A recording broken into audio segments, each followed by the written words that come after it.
19 years, I think, and it was obvious the Times would serialise the book. She's one of their biggest columnists. So you then have to protect a book that when I first read this book, I don't know if anyone here has read it, but it's a sort of new look at feminism. It was the Galaxy Book of the Year last year. It was a huge success for us, and it's been a massive pleasure to work on it. I mean, really fantastic. So I read it and I was sort of taken away by it. I read it in a day and just clearly remember it. And you want to tell everyone about it. You want everyone in-house to read it. You want journalists to read it. But you need to put a little bit more control in than that, because if you just go mad 6 months before the book's out, then you'll have spoiled your serial. Everyone will start talking about it before the book's out. The publicity is running for no aim, so you need to establish a strict running order of this runs first, and then the next exclusive, so the women's magazine exclusive, you choose that. And I wanted to I won't go into too much detail on this, but I really wanted to work with publications that I thought started people talking about it. So I didn't mind if people disagreed with the book or agreed with it, I just wanted people to talk about it. So there's a weekly magazine called Stylist that's given out at tube stations and stuff, and the shortlist is the sort of one's more aimed at men and Stylist more aimed at women. And I just thought, it seems to start conversations on Twitter where people come in the office and say, "I read that. Did you see that article?" So it seemed like, and circulation is. I'm not very good with numbers. I think it's about 400,000 to 500,000. So it's huge. That seemed like a natural place, and then Newsnight for the TV interview seemed like a place that perhaps was a bit of a surprise. Like you wouldn't have expected Catelyn to appear on Newsnight. And that was the only TV she did. And it actually again worked really well. Newsnight is one that everyone goes mad for on Twitter. You see the hashtag Newsnight happening all the time. People are at home, they've had their dinner, it's last thing in the evening, people are talking, it's not a daytime audience where it's getting more of a captive working audience, I think. So it's decisions like that to sort of place exclusives, and then you can divide up different types of exclusives. So you could give an exclusive interview, or if you've got a celeb book, it could be like exclusive photos that you've held back so the photos haven't run anywhere else or whatever. So you can sort of carve things up in a certain way so that there's not just one exclusive, if that makes any sense. So putting together a campaign that is full of coverage like that starts off with a big burst and then gets everyone talking about it, everyone reviewing it, is ultimately, that's like my bread and butter, I suppose. And then it's supplemented by, okay, so with someone like Catelyn, you have the luxury of deciding who to work with, and it's definitely worth saying that elsewhere you're chasing coverage, like that's your day-to-day work is just trying to find the one lead who it works for, and sometimes it will only be one person. Sometimes that's like the most rewarding feeling in the world when you've hammered something and you finally get the one thing coming through, and it is a really, really good feeling, totally different from doing a big book with masses of, when everyone goes crazy for it. And then to supplement that, we organise events, again, just another way of communicating with readers and actually physically putting our authors in the same room as our readers on most occasions. Festivals, obviously there is a huge festival network, it seems to get bigger and bigger and bigger, and hopefully as publishers we're there to make introductions to the big festivals, to pay with the right sort of people where you'll get an audience, because there's, we normally pay travel as publishers, so it's in our interest to make it work for us that we're selling some books as well as, obviously it's a much better experience for everyone involved if we sell books, clearly.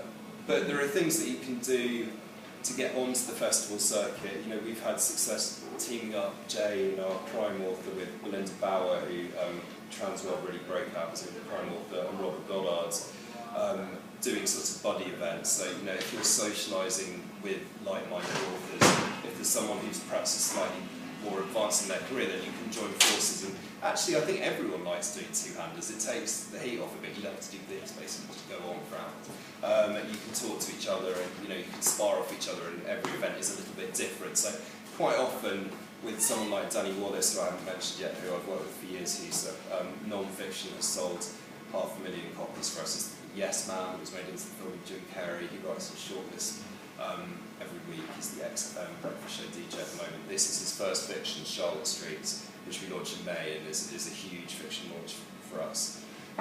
So someone like Danny this year it's harder to talk about a novel at a festival. It's like, you know, there's less of a sort of spring point that non-fiction naturally has. So Danny's better prepared with interviews, so every event will be a bit different, everything will have a different flavour depending on who's interviewing him, so that can be good. And then as a byproduct of what we do, we quite often end up either trying to generate news stories, so releasing something we think is newsworthy, or managing news stories about our authors. And then as a flip side of that is it's also our jobs to manage our authors' reputations. So, you know, any sort of controversy that affects our authors and their books in the press, it's part of our job to be able to take a view on that, control that, see what's happening and monitor it, and then sort of act upon it. And another thing that we do to sort of hopefully prevent things going bad is, you know, we do provide media training, whereas it could be just sitting down in a room with someone like me, or it could be with a, you know, experienced media trainer if what you're talking about is difficult or sensitive, or you've not talked about it before, or you've just never sat in front of a TV camera or a journalist before. There are little things that you can learn, and that's something as publishers that we like to provide as a service.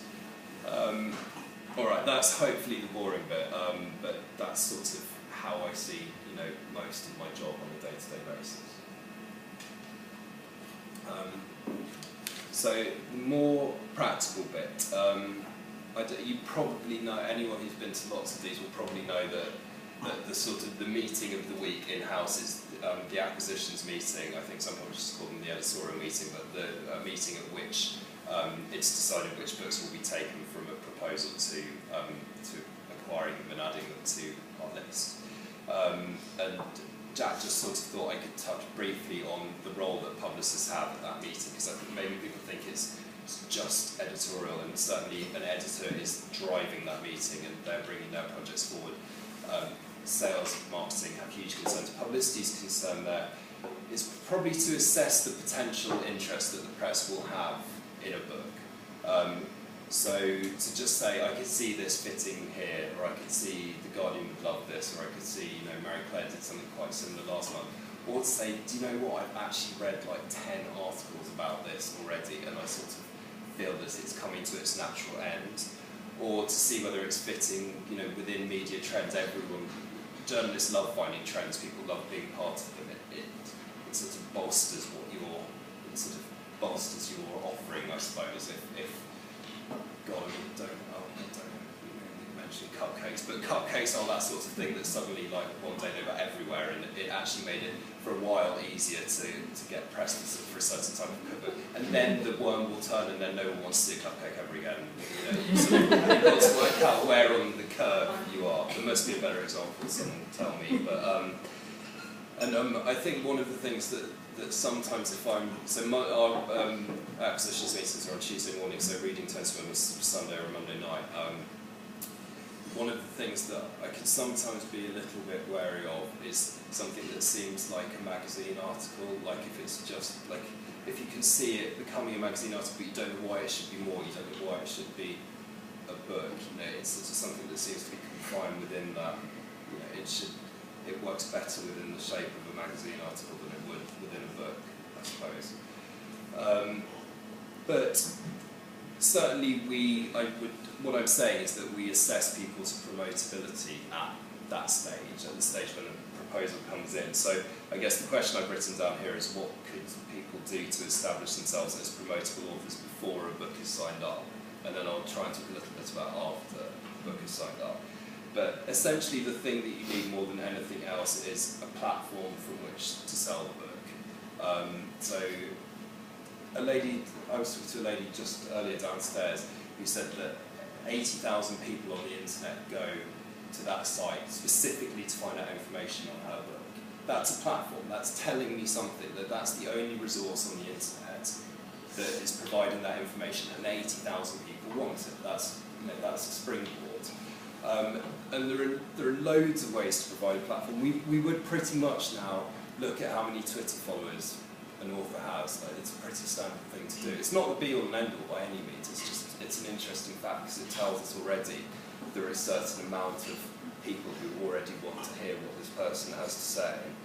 So I'm going to touch a bit on Twitter. I am a tweeter, but not the world's greatest. I don't. If I have it on all day at work, it would distract me so much. But I mean, I can absolutely say that it has transformed the way that we work as a tool. And first of all, I would say that I'm not trying to sell that you must go on Twitter. You should do it if you think you'd like it, and you shouldn't. Don't force it. See if it's for you, but you don't have to. It's not essential. But it is a very democratising tool. Like, it's very easy to. Well, you can see loads of things. I can now see who might be interested in a certain area, who's talking about a certain story. I can see when a journalist gets a proof. They might tweet, "Oh, the new Danny Wallace novel has landed on my desk." So that gives me an idea. Okay, it's arrived. So maybe in a week I can check in and see if they've started reading it or enjoying it or whatever. It's also removed that sort of publicist thing that you used to do slightly after an event where you'd say, "Oh, it was brilliant, it was absolutely brilliant, it was brilliant, thank you, it was brilliant." Because now you can just literally go on and be like, see whether people enjoyed it or not. It's really that easy. Pretty much every event someone will tweet about whether they've had a good time or not. I mean, most of the people have a really great time, so it's fine. But you now get it straight from the horse's mouth. It's brought us closer to our readers, and that will happen more and more.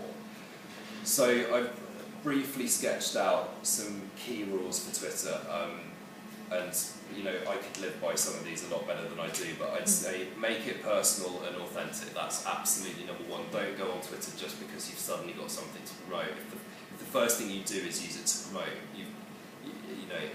it's pretty much a busted flush, if that's not the right metaphor. But it's got to contain something of your voice first. It's got to, in some ways it should provide information, like put out things that people will be interested in, because then they'll share it and share it and share it, and that's how Twitter grows and your numbers grow. You have to be providing something useful. Interact with people, reply to people. I know it's really basic, but talk, like it's, social media. Share interesting facts, and then weave promotion into that framework, so once you've got your captive audience, it's likely that they're interested in your book or what you have to say, but you've got to establish that first. It's got to feel genuine. I've just put two great examples. I think Ottolenghi, the chef and restaurateur, who's one of our authors, is amazing on Twitter. I think Nigella Lawson, a Random House group author, is incredible. I think there's personal colour. I think everyone wants to see, like, behind the scenes at an Ottolenghi photo shoot, or that's what Nigella's having for her tea, or whatever. People are interested in that small. It might be a celebrity-driven world, but people like those small little insights. But she's also answering readers' questions. If someone asks where Much Loved Recipe is, she'll mention which book it is. She's talking to people. She's funny on it. It's sort of nice and light. It just seems to me to be a very good example. She'll point people to her website, sometimes to her books. It works for everything she's got going on, but it feels relaxed and natural. I think that's probably the best way I could sum up a useful Twitter platform. And the same goes for Facebook, I guess, and all those other social medias, and Pinterest. And if you're very visually driven, then maybe check out Pinterest, which is a new photo sharing thing, or check out Tumblr, which if you don't have time to write a blog, Tumblr is a very good way to have a photo-driven blog. So the photo is the hero of the piece, and the words come second. You can't do all of them, so work out which one will work best for your style and your life. So other things to do to establish yourself is definitely see if you can develop a one-line pitch for what your book is, because you're going to end up doing it loads. It's essential for our sales team to use retailers when they only have a limited amount of time. Publicists use positioning statements the whole time. I mean, some people really like going in with it's Sophie Hannah meets Nikki French or whatever. Some people don't like doing that. Definitely journalists have told me that is really useful, because if I know that my readers like Sophie Hannah and Nikki French, you've already sort of half got me. So, if you think that your work can be summed up in that way, I don't mean that to sound reductive, but it can be a helpful, it can be something that instantly will help you out. and then have a life outside of writing. I mean, I know that sounds, but having a more interesting life makes you a more interesting and promotable person. That's totally obvious. I'm sorry to be so obvious, but